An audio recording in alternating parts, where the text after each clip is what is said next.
سرخط خبرها. هشدار ملا عبدالسلام ضعیف درباره پیامدهای تغییر نظام در ایران. سفیر پیشین امارت اسلامی در پاکستان میگوید هر گونه تحول در ایران پیامد خوبی برای منطقه نخواهد داشت. دا مهمه ده چې ایران نظام که د بین ځي نو مشکلات افغانستان ته حتمی دي. سفر هیئت وزارت معادن و پترولیم به ازبکستان. این هیئت برای اشتراک در برنامه ارتقای ظرفیت و رشد مسلکی به این کشور رفته است. جایگاه ویژه قالین افغانستان در بازارهای جهانی. یک شرکت قالین بافی کشور در نمایشگاه بین المللی استانبول مقام نخست را از آن خود کرد. ایجاد بازارهای جدید خارجی برای قالین افغانستان سبب میشه تا اعتبار تولید داخلی افغانستان را افزایش بدن. و ادامه واکنش مقام‌های ایران به پشتیبانی امریکا از معترضان. عباس عراقچی میگوید که اسرائیل و امریکا در تحریک نارامی‌ها در این کشور نقش دارند.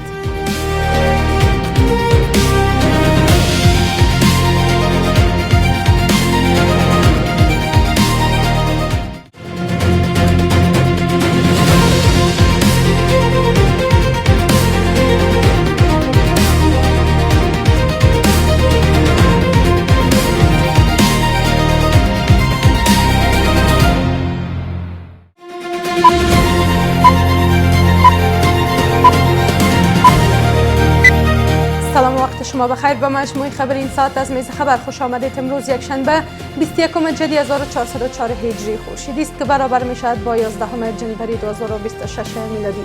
مشروع خبرها. ملا عبدالسلام ضعیف سفیر پیشین امارت اسلامی افغانستان در پاکستان میگوید که تغییر نظام در ایران کار ساده نیست و در صورت وقوع تاثیر مستقیم بر وضعیت افغانستان خواهد داشت. او همچنین گفت که هر گونه تحول در ساختار قدرت ایران پیامدهای گسترده برای منطقه خواهد داشت. گزارش از نستر نمیری. ملا عبدالسلام ضعیف سفیر پیشین امارت اسلامی در پاکستان در گفتگو با خبرگزاری آفاق گفت که تغییر نظام در ایران کار ساده نیست و در صورت وقوع می تواند تاثیر مستقیم و مهم بر وضعیت افغانستان داشته باشد. او افزود که هر گونه تحول در ساختار قدرت ایران پیامدهای گسترده برای منطقه خواهد گذاشت. آقای ضعیف همچنین به دشواری حضور امریکا در منطقه اشاره کرد و گفت که اقتصاد این کشور در وضعیت مناسب نیست و روابطش با کشورهای آسیای میانه نیز چندان مطلوب نیست. دا مهمه ده چې ایران نظام که د بین ځي نو مشکلات افغانستان ته حتمی دي. په دې کې شک نشته، خو زه خپله برداشت مې داسې دی چې نظام د بین نه ځي، یو فشار به ورباندې راځي، کیدای شي مشکلات پکې ډېر سي، خو دا نظام تګ یا د امریکایانو راتګ وجې سیمې ته دا اسانه کار نه دی. نو سیاسي لحاظ باندې زه فکر نه کوم چې د دې وخت را رسېدلی چې د ایران نظام سقوط کړي. سفیر پیشین امارت اسلامی در پاکستان در ادامه سخنانش با تاکید بر سیاست بی‌طرفی امارت اسلامی گفت که حکومت کنونی باید استراتژی سیاسی روشن، برنامه ملت‌سازی و ایجاد فرصت‌های کاری را در اولویت قرار دهد تا در آینده با چالش‌های جدی روبرو نشود. زه فکر کوم دغه بی‌طرفي د افغانستان تر وخت پورې که وساتل سي نو دا د افغانستان په ګټه څو قدمه دي چې هغه باید واخیست. یو دا چې یو سیاسي استراتیژي امارت باید ولري چې آگاه اوسي چې په دنیا کې کوم حالت را روان دي او کوم خواته موږ روان یو. څنګه کولای شو چې د حالات څخه آگاه اوسو او هغه سره ځان معیار کو. دا یو مسله ده. دویمه د هر وخت ما دا خبره کړې ده، بیا هم کوم په ملت سازی باندې ډیر کار وسی.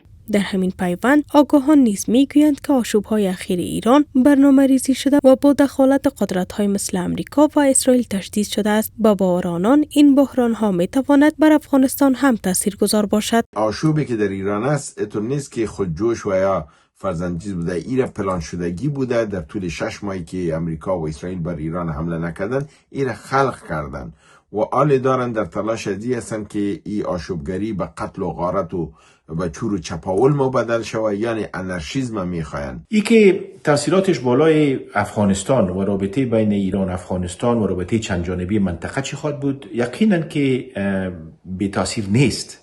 اولا خب همسایه در به دیوار هستیم، معاملات و تعاملات بسیار زیاد بین ایران و افغانستان وجود داره و هنوزم داشته و بیشتر هم شده. دستش به خون بیش از 1000 ایرانی آلوده است. اعتراضات در ایران حدود 15 روز است که ادامه دارد، اما بر اساس گزارش‌ها در روزهای اخیر شدت آنها کمتر شده است. پیشتر رهبر ایران علی خامنه‌ای در واکنش به این اعتراضات رئیس جمهور آمریکا را به سازماندهی این اعتراضات متهم کرد. هیئت از وزارت معدن و پترولیم امارت اسلامی به منظور اشتراک در برنامه آموزشی ارتقای ظرفیت و رشد مسلکی به ازبکستان سفر کرد. وزارت معدن و پترولیم گفته که این سفر 28 روزه در چارچوب همکاری‌های فنی و علمی میان افغانستان و ازبکستان انجام می شود و تمرکز آن بر بهبود معیارهای لابراتواری، کنترل کیفیت و ارتقای ظرفیت‌های فنی در بخش معدن خواهد بود. اتحادیه تولید و صادرکنندگان قالین افغانستان اعلام کرد که یکی از شرکت‌های قالین بافی کشور در نمایشگاه بین المللی استانبول با رقابت میان 19 کشور موفق به کسب مقام نخست شد. دستاوردی که به گفته این اتحادیه جایگاه قالین افغانستان را در بازارهای جهانی تقویت می‌کند. گزارش از اناهیت اندر.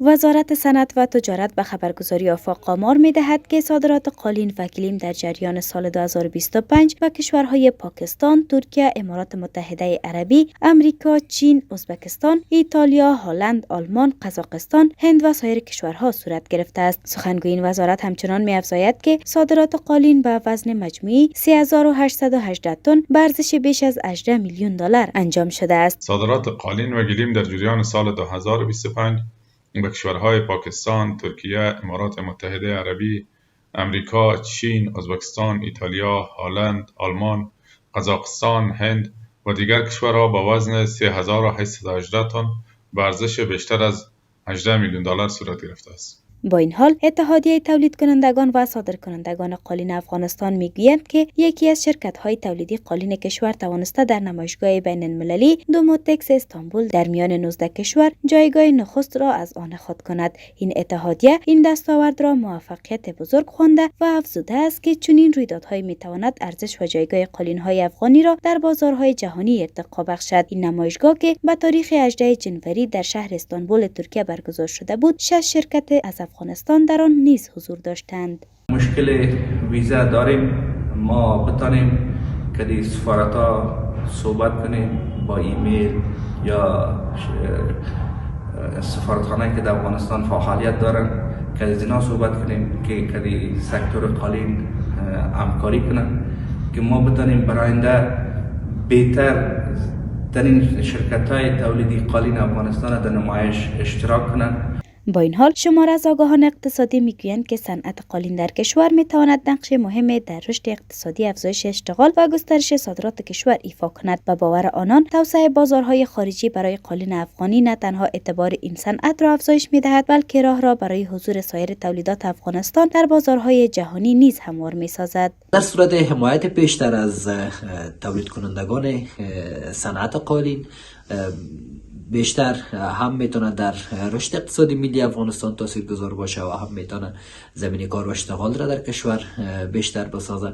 در کنار از ایجاد بازارهای جدید خارجی برای قالین افغانستان سبب میشه تا اعتبار تولید داخلی افغانستان را افزایش بده. این در حال است که بر اساس آمارها صادرات قالین افغانستان در سال 2024 با وزن 3960 تن به ارزش 15 میلیون و 361 هزار دلار به کشورهای پاکستان، ایران، ترکیه، ترکمنستان، ازبکستان، آلمان، هلند، امریکا، هند، کانادا، امارات متحده عربی و عربستان سعودی صادر شده بود.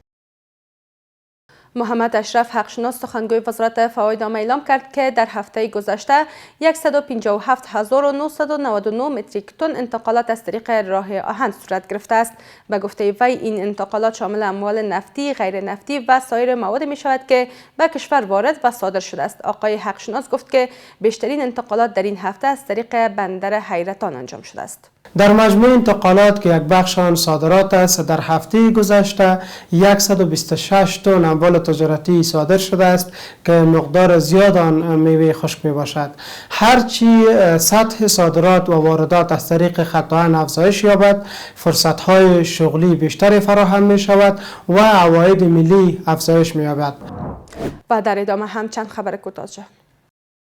سید عباس عراقچی وزیر امور خارجه ایران بار دیگر از عملکرد امریکا و اسرائیل در قبال اعتراضات اقتصادی مردم این کشور انتقاد کرد. عراقچی در صفحه اکس خود نوشته که ایران معتقد است اسرائیل و ایالات متحده در تحریک ناآرامی‌های خشونت‌آمیز در این کشور نقش دارند. او با اشاره به افشاگری‌های مایک پامپیو وزیر خارجه پیشین امریکا افزوده که واقعیت اقدامات موساد و همدستان ایالات متحده آن خلاف ادعای واشنگتن است و نشان می‌دهد که ناآرامی‌ها از پیش طراحی شده و هدایت می‌شوند. در همین حال عبدالله مومنی وزیر داخله ایران اطمینان داد که اجتماعات در آن کشور رو به کاهش است. در ادامه نگرانی از وخامت اوضاع بد انسانی در غزه، صلیب سرخ آلمان اعلام کرده که شرایط ساکنان این بارکه در فصل زمستان پیش از پیش وخیم شده است. رئیس نهاد گفته ماهای زمستان به ویژه برای کودکان، زخمی‌ها و سالخوردگان شرایط بسیار دشواری ایجاد کرده است. او با اشاره به کمبود گسترده امکانات افزوده که هنوز در تمام حوزه‌ها از غذا و تجهیزات پزشکی گرفته تا دارو، برق و آب کمبود وجود دارد. در همین حال سازمان پزشکان بدون مرز کمبود خدمات درمانی در نوار غزه را یک مشکل جدی دانست و گفت که بسیاری از بیماران فلسطینی بر اثر بیماری‌های جان می‌بازند که قابل درمان بودند. دونالد ترامپ رئیس جمهوری آمریکا در مصاحبه با نیویورک تایمز گفته که انتظار دارد آمریکا برای سالها اداره ونزوئلا را در دست داشته باشد و از ذخایر عظیم نفتی آن کشور بهره ببرد. او تاکید کرده که دولت موقت ونزوئلا که از وفاداران پیشین رئیس جمهور زندانی شده این کشور تشکیل شده است، هر آنچه واشنگتن لازم بداند در اختیار ایالات متحده میگذارد. ترامپ همچنین مدعی شد که آمریکا ونزوئلا را به شکل بسیار سودآور بازسازی خواهد کرد. به گفته او، واشنگتن با استفاده از نفت ونزوئلا هم قیمت‌های جهانی نفت را کاهش می‌دهد و هم منابع مالی در اختیار کاراکاس قرار می‌دهد، منابعی که کاراکاس به شدت به آن نیاز دارد. سپاسگزاری می‌کنم از همراهی شما تا این دم. به همین ترتیب رسیدیم به پایان مجموعه خبری این ساعت از خبر. تا دیدار بعد، خدا نگهدار.